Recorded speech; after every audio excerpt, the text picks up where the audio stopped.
Assalamualaikum warahmatullahi wabarakatuh. Bertemu kembali dengan saya, Sokat Rahman. Teman-teman YouTuber, kalau teman-teman YouTuber biasa menulis skenario, atau pernah, atau akan menulis skenario, teman-teman pasti menemui istilah-istilah dalam penulisan skenario. Istilah-istilah itu nantinya berguna untuk teman-teman di produksi film menginterpretasikan pikiran-pikiran penulis menjadi media visual audio, yaitu film. Nah, untuk teman-teman yang ingin mengetahui atau belum tahu apa saja istilah-istilah itu, apa saja arti dari istilah-istilah itu, yuk kita ikuti video ini sampai tuntas. Kita akan ngobrolin soal istilah-istilah yang ada pada scene, sehingga teman-teman yang biasa menulis skenario, yang pernah menulis skenario, atau akan menulis skenario, bisa mengetahui apa arti dari istilah-istilah itu. Yuk kita tonton video ini bersama-sama.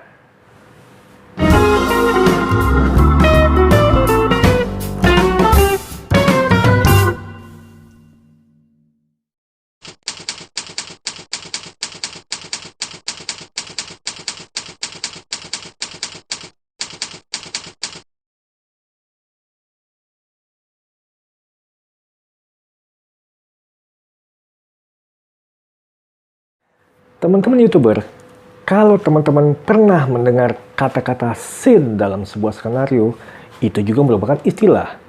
Istilah yang bagi pembuat film adalah runtutan, plot cerita, alur cerita dari awal sampai akhir. Scene sendiri artinya adalah adegan, bagian terkecil dari sebuah cerita. Nah, nanti scene ini akan menjadi acuan bagi pembuat film dalam membuat kerangka cerita dan menggabungkannya menjadi satu kesatuan cerita yang utuh. Scene ini nanti digunakan oleh editor film dalam menyatukan gambar-gambar hasil produksi, sehingga nantinya film bisa dinikmati oleh penonton dari awal sampai akhir. Skenario terdiri dari scene-scene yang jumlahnya tidak terbatas. Bisa sedikit, bisa juga banyak, tergantung plot yang dibikin oleh penulis.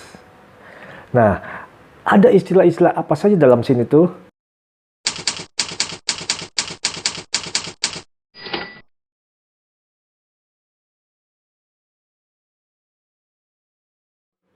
Pertama, ada yang disebut sebagai scene heading atau kepala scene.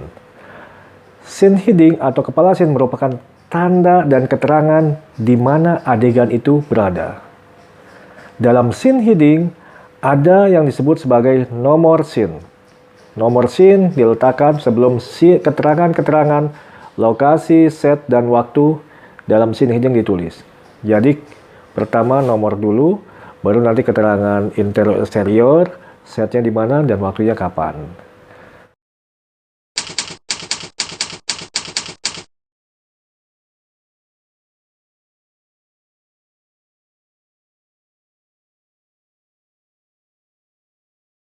Nomor scene juga digunakan oleh editor film untuk mengurutkan gambar-gambar yang nanti dia terima dari produksi. Kalau kita tidak menggunakan nomor scene, nanti pertama kita akan kesusahan ketika nanti ada revisi, ada catatan dari produser atau sutradara. Misalkan kita ada catatan atau produksi dari produser di scene 50. Nah, kalau kita tidak ada nomor, kita akan bingung nanti nyarinya. Tapi kalau ada nomor scene, itu kita akan dengan mudah mencari di file kita. Itulah fungsi dari nomor scene. Selanjutnya, nanti ada yang disebut sebagai keterangan lokasi, set, dan waktu. Masih dalam scene heading, masih dalam kepala scene. Jadi nomor, tadi sudah, lalu nanti ada keterangan lokasi. Lokasi di mana? Interior atau eksterior. Biasanya disingkat dengan INT untuk interior dan EXT untuk eksterior. Ini akan menjadi acuan sutradara di mana adegan itu akan diambil nantinya. Di luar atau di dalam ruangan. Batasan dari di luar atau di dalam ruangan yaitu, seperti pernah saya bilang, bila dibatasi dengan bidang kiri, kanan, dan belakang, itu adalah sebuah bidang interior. Bila tidak ada batasan itu disebut eksterior. Jadi teman-teman jangan salah ketika nanti ingin membuat adegan di luar atau di dalam. Seperti itu. Nah, setelah lokasi nanti ada set. Set, kalau dalam film itu adalah sesuatu yang terlihat di frame. Frame itu adalah kotak, baik itu layar bioskop ataupun layar TV. Itu yang disebut frame. Frame adalah tempat di mana set terlihat, dan set adalah tempat di mana adegan terjadi. Adegan pada scene itu. Satu set merupakan kejadian pada satu scene. Jadi kalau nanti sudah berbeda set, itu akan menjadi scene yang berbeda. Misalkan, set ruang tamu, rumah ruang tamu. Berarti set itu, scene itu, adegan itu ada di ruang tamu. Kalau nanti tokoh bergerak ke dapur dan akan diambil adegan dapur, itu sudah berganti scene, sudah berganti adegan, sudah berganti set menjadi scene yang lain. Itu yang disebut set. Ada lagi di bagian akhir scene heading ada keterangan waktu, yaitu siang atau malam. Nah, keterangan waktu ini akan penting. Kapan adegan itu terjadi, siang atau malam? Biasanya batasan siang atau malam adalah untuk siang itu dari jam 6 pagi sampai jam 6 sore. Nah, sedangkan malam dari jam 6 sore sampai jam 6 pagi. Acuan itu menjadi acuan internasional. Tetapi kalau teman-teman ingin membuat adegan khusus di pagi, adegan yang penting ya, jangan yang nggak penting. Kalau nggak penting nggak usah, karena akan menyusahkan tim produksi. Juga adegan di sore hari, seperti misalkan setelah asar atau menjelang maghrib, itu juga ditulis untuk adegan-adegan yang penting. Adegan-adegan yang menggerakkan cerita dan menjadi krusial pada cerita itu. Jika tidak, jangan. Terutama menjelang maghrib. Ya. Suasana menjelang maghrib disebut sebagai golden hour, baik untuk pemotretan ataupun video. Sebab matahari hanya sebentar masih menyisakan sinarnya. Sehingga kalau adegan itu tidak sekali bisa diambil, pasti akan mengulang esok harinya. Tentu saja itu buang-buang waktu. Jadi kalau tidak penting, jangan bikin adegan menjelang maghrib. Nah, teman-teman YouTuber, setelah scene heading, kita akan menulis deskripsi adegan. Deskripsi adegan disebut juga sebagai action dalam skenario. Dalam deskripsi ini, kita akan menulis tentang keterangan-keterangan yang ada pada scene, kejadian apa saja, aksi tokoh seperti apa, dan siapa saja yang ada pada adegan itu. Kalau kita pertama kali memunculkan satu tokoh pada scene itu, dalam deskripsi, usahakan tulis nama tokoh dengan huruf kapital. Jangan lupa, keterangan-keterangan tokoh ditulis jelas. Bagaimana gaya rambutnya, pakaian apa yang dipakai, dan bagaimana gaya bicaranya. Jangan sampai nanti akan berbeda antara apa yang ditulis oleh penulis dan ketika jadi menjadi sebuah film.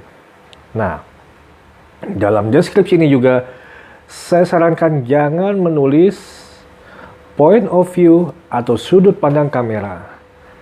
Long shot, close up atau medium, apapun tidak perlu ditulis. Zoom out jangan perlu kalau tidak penting.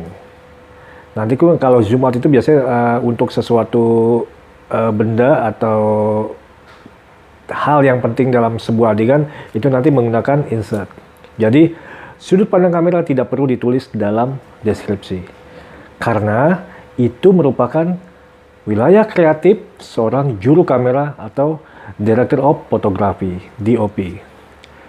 Biarkan saja mereka yang menentukan angle seperti apa yang akan dipakai untuk scene itu, estetika seperti apa yang mereka pakai, dan properti apa yang mereka gunakan. Kita nulis teks-teks keterangannya saja. Itu pada deskripsi.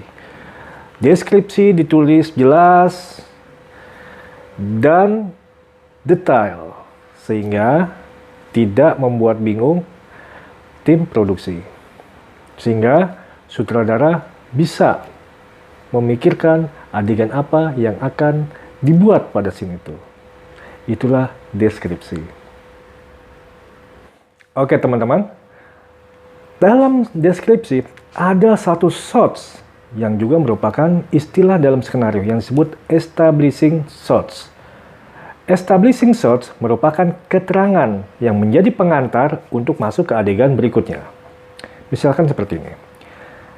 Dalam scene heading kita tulis seperti ini. Eksterior, kantor, siang. Nah, kita tidak perlu lagi menuliskan keterangan establish di bawah scene heading itu. Langsung kita masuk deskripsi saja. Sebuah gedung pencakar langit yang terletak di antara gedung-gedung lainnya. Orang-orang berjalan melintasi gedung tersebut. Cut, masuk adegan kedua. Gitu. Jadi, establish adalah keterangan di mana kejadian itu berada. Sehingga penonton tahu ketika masuk adegan itu, oh ini sebuah perkantoran, langsung adegan berikutnya, oh ini di dalam gedung yang tadi, seperti itu. Jadi establishing shot itu adalah pengantar untuk masuk ke adegan berikutnya. Dan tidak perlu lagi ditulis dengan keterangan establish gitu. Jadi langsung dimasukkan ke dalam deskripsi saja. Sehingga sutradara nanti tahu kalau scene itu merupakan pengantar untuk masuk ke adegan berikutnya, ke adegan utama. Seperti itu, establishing shots.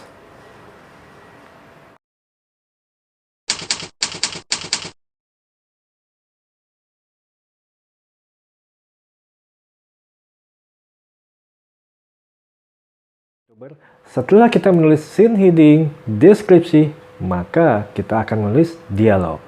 Siapa tokoh kita yang akan berdialog. Tapi tidak semua scene ada dialog. Ada juga scene-scene yang tidak menggunakan dialog. Ini tergantung kebutuhan. Kalau di scene itu butuh tokoh yang berdialog, ya kita menggunakan dialog. Dialog itu ditulis berada di bawah nama tokoh. Dan nama tokoh ditulis dengan huruf kapital, berada di tengah halaman. Dialog berisi hal-hal penting mengenai cerita yang disampaikan oleh tokoh untuk menggerakkan cerita. Jadi, diusahakan dialog merupakan hal-hal yang penting, bukan remeh-temeh, sehingga hanya akan mengulur waktu saja. Di antara nama tokoh dan dialog itu ada satu istilah lain yang disebut parenthetikal. Parenthetikal merupakan informasi atau keterangan watak, aksi, gaya bicara tokoh. Jadi ketika nanti kita nulis nama tokoh, dialog, ada keterangannya. Misalkan di parenthetikal itu kita tulis dalam kurung ya. Parenthetikal itu ada dalam kurung, misalkan marah. Nah, jadi pemain atau aktor dan aktris yang memerankan tokoh tersebut tahu kalau pada adegan itu dia harus menggunakan emosi marah. Itu yang disebut parenthetikal. Keterangan, emosi, sikap, dan gaya bicara tokoh yang ada pada dialog.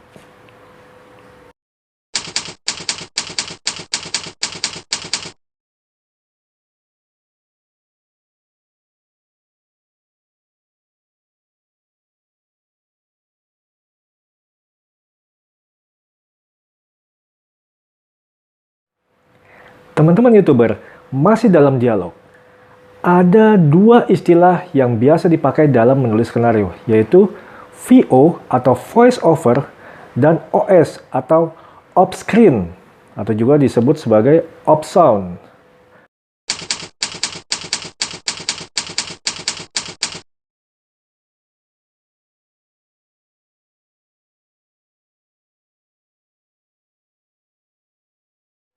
Nah, pada VO ini nanti istilahnya ditulis di belakang nama tokoh. Misalkan nama tokoh A dalam kurung VO. Jadi nanti sutradara tahu kalau itu adalah gaya bicara seorang tokoh yang tidak diucapkan atau mulutnya tidak bergerak. Ada dialog, ada monolog, bukan dialog, monolog dari seorang tokoh yang merupakan kata hati atau pikirannya di frame itu. Dan mulut tokoh tidak bergerak. Itu disebut sebagai voice over. Sehingga ketika tokoh merenung atau tokoh berpikir, itu akan ada monolog-monolog yang keluar dari pikirannya, yang keluar dari kata hatinya, tapi tidak disampaikan secara verbal. Mulutnya tetap diam. Seperti itu, voice over.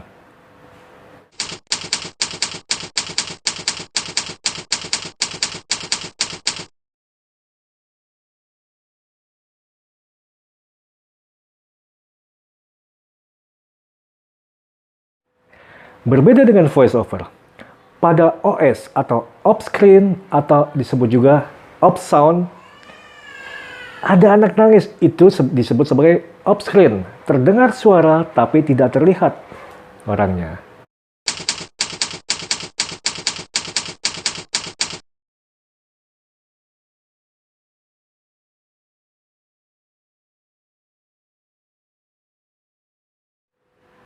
Off screen ini singkatnya adalah ada suara dari satu tokoh pada satu set, tetapi tokoh itu tidak terlihat di set tersebut. Misalkan seperti ini. Eksterior sebuah rumah mewah malam hari. Di gambar frame terlihat sebuah rumah mewah malam hari dengan kondisi dan situasi yang sepi di depan rumah itu. Mendadak terdengar suara "tolong". Nah, kata-kata tokoh itu ketika mengeluarkan ucapan itu ditulis dengan istilah OS di belakang nama tokoh. Sehingga sutradara akan tahu bahwa ketika tokoh itu berteriak, tokoh itu tidak terlihat di set tersebut. Melainkan di set berikutnya, yaitu pada scene berikutnya. Jadi, itulah OS dan bedanya dengan VO. Kalau VO, tokoh ada tetapi mulutnya tidak bergerak. Kalau OS, ada suara, tokohnya pun tidak ada dalam set tersebut.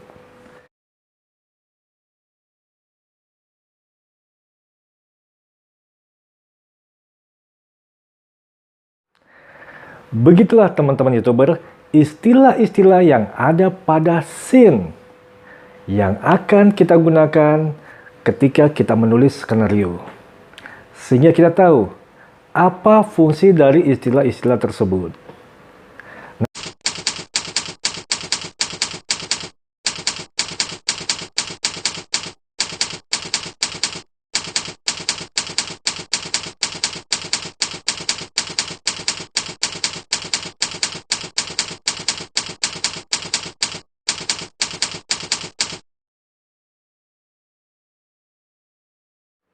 Nah, teman-teman yang ingin membuat skenario, ketika membuat scene sudah tahu fungsi dari scene heading, dialog seperti apa, menulis dialog seperti apa, dan istilah-istilah apa yang akan digunakan. Demikian, terima kasih sudah menyaksikan video ini. Salam dari saya, Sokat Rahman. Wassalamualaikum warahmatullahi wabarakatuh. Let's ride!